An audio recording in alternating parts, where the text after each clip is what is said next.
Hi guys, good morning, good morning. Good morning Abu Dhabi, good afternoon Philippines. Yan guys, first time kong mag-ride sa month of May guys. Sobrang busy sa trabaho, tapos yung paa ko medyo sumakit.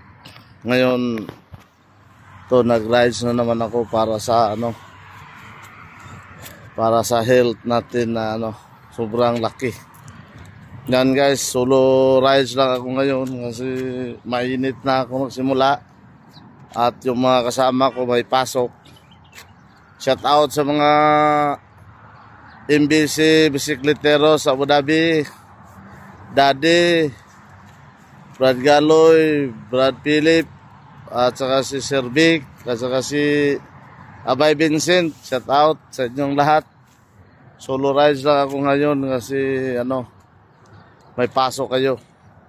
Kahit mainit na, lumabas ako talaga para para mapawisan ako guys. Yan. Gamit ko si JR. Yan. Okay naman siya.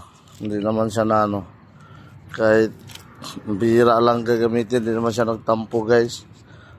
Minsan kasi si Giant, pag bihira lang magamit, ni Brad Galoy nagtatampo guys. Yan guys.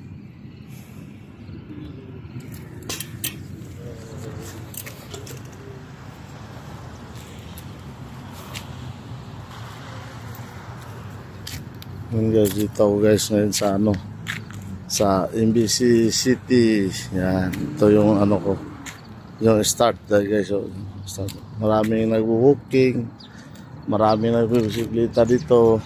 Ngayon konti na lang kasi mainit na kasi. Ang oras dito ngayon guys is 7 AM guys, dahil nga tag-init na dito sa Abu Dhabi. Yan, sobrang init guys. Kaya bira ka na ba, konti na lang. Siguro kung alas 5 ng madaling araw to, maraming taong nag-walking dito. Malayo yan guys. Shout out din sa mga friend kong Indians, mga bananas. Why like that bananas? Shout out Sai and Shiba, Shikar. Shout out guys, all of you guys, shout out. Take care always sa team site. Chandra, shout out. And Kaship, welcome back by Monday. Shout out, enjoy your vacation with your family. By Monday we start our banana and workshop. Shout out also sa anak ko, si Jorin, at saka sa wife ko. Shout out yan. Shout out na kayo. I love you. Bye bye.